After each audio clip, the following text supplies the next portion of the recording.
Hey, welcome. You're on with Big J. And you know what time it is. I'll be right back.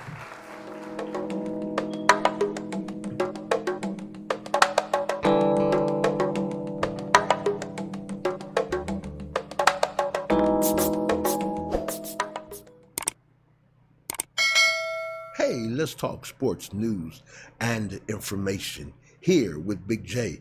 Let's talk. We want to say that we truly appreciate those who are listening to our podcast all around the world.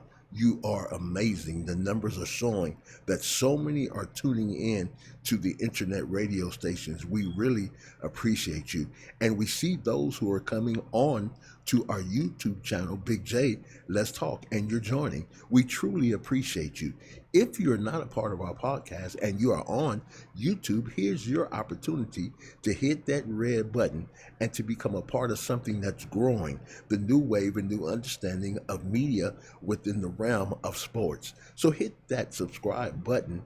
Also hit that bell so you'll be notified when we upload new content. Also smash that like button. Leave a comment. Let us know what you think. Let us know what we can become better at.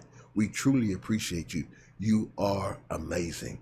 Again, you are amazing. I want to talk about first, before I get to the Clippers, how impressed I was with Trae Young and the Atlanta Hawks. Being down 18 in the first quarter, being down 18 and coming back to beat the Philadelphia 76ers was an amazing game. To watch this new wave of young people take over in the NBA is incredible. It's incredible what Trae Young did by willing his team back to win. I'm totally excited. In the NBA, there is finally balance. It's not dominated by Boston or the Lakers. There is finally balance to where the other teams within the NBA in other cities and in other states now have the opportunity to see their home teams in these playoffs and in these finals. We're excited with you, for you, and we will be rooting for whatever team shows up in the finals. Why? Because it is a difference, and now we are seeing young development, young players, future MVPs in the NBA. Let me go back now to my thumbnail and Paul George. You know, we've been waiting for this a long time. Since Paul was injured in Indiana, broke his leg, and he's come back, we have not really seen the same star that we saw in Indiana. But I want to tell you, the last two games, he looks like PG. He looks like the kid who came out of Indiana, who showed up, who came out of Riverside and can ball. Yeah. He looks like that kid. He looks like the kid who's ready to put the team on his shoulders with Kawhi Leonard and get to the Western Conference Finals. What I see with Utah is that they don't have enough playmakers and there's not enough balance. But before I talked about the Clippers when they were down 3 or 3-1, is that they had no balance. Their plus minus with the analytics did not equal success. I don't know what Tyrone Lue did, but whatever Ty Lue did, he went back to the drawing board, looked at the analytics. In the last two games, he has brought his team full circle. Let us describe what we're talking about. If you look on the screen with us, okay, and I want to show you something. Kawhi Leonard had a much better game than the first three games. Kawhi Leonard was 31 points, 14, a positive 14. So he served the team as long as he was on the floor. And if we go down and you continue to look at it, look at this. Look at the plus minus. In the plus minus, the Clippers, their starting five and those off the bench all had positive numbers in helping the team. Also, Paul George had 31 points and he had a plus 4. This is balanced basketball. This is what the Clippers did not have before. Even Marcus Morris had 24 points and was a plus 11. No one's going to beat them as long as they play like this. They had a positive outcome and were expected to win, and that garnered them 118 points. But let's go back up to Utah, and we're going to look at what happened. And this happened the last game also.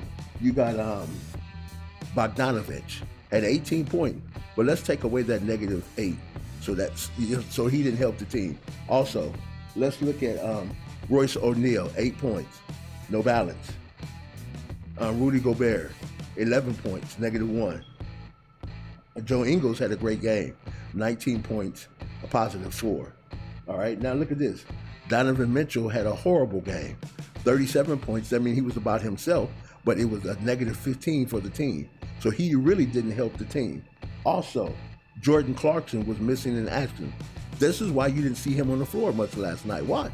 The analytics say he has 8 points, but he was -16 on the floor, which meant he didn't help his team.